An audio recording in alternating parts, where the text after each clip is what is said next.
कुछ कहानियां ऐसी होती हैं जो सिर्फ देखी नहीं जाती, वो इंसान के भीतर धीरे धीरे बैठ जाती हैं। द शॉशैंक रिडेम्पशन ऐसी ही एक कहानी है।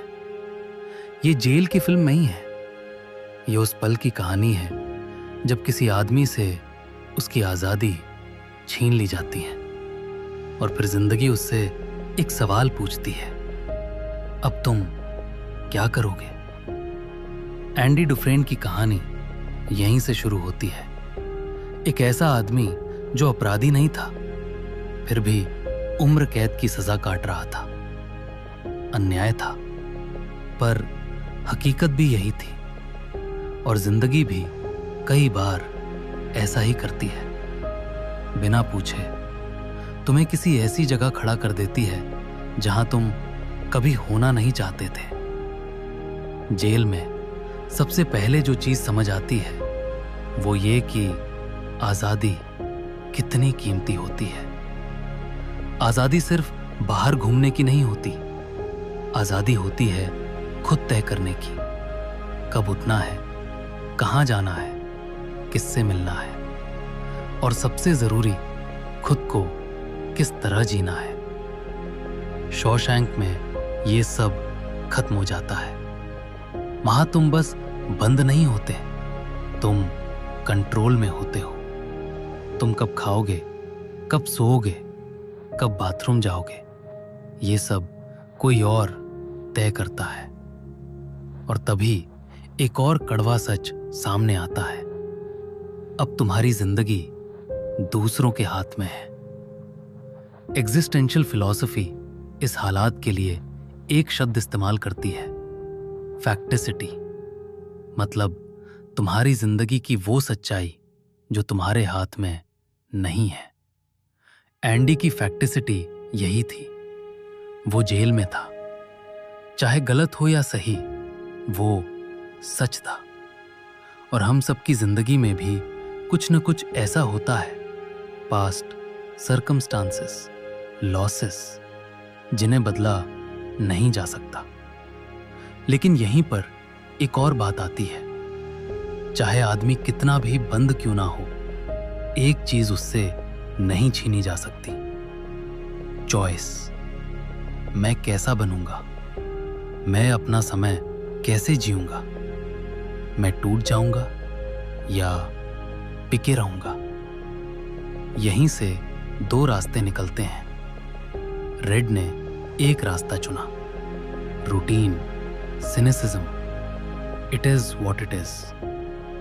उसने उम्मीद छोड़ दी, क्योंकि उम्मीद के साथ अनसर्टेनिटी आती है और अनसर्टेनिटी के साथ डिसअपॉइंटमेंट का डर। उसके लिए पैरोल हियरिंग उम्मीद नहीं थी, एक मजाक थी। जब एंडी ने होप की बात की, रेड ने साफ कहा, hope is a dangerous thing. ये डर नहीं था, ये सेल्फ प्रोटेक्शन था। दर्द से बचने का तरीका सेफ था, पर छोटा। एंडी अलग था। वो चिल्लाया नहीं, वो सिस्टम से टकराया नहीं, वो बस धीरे धीरे अपने लिए जगह बनाता गया।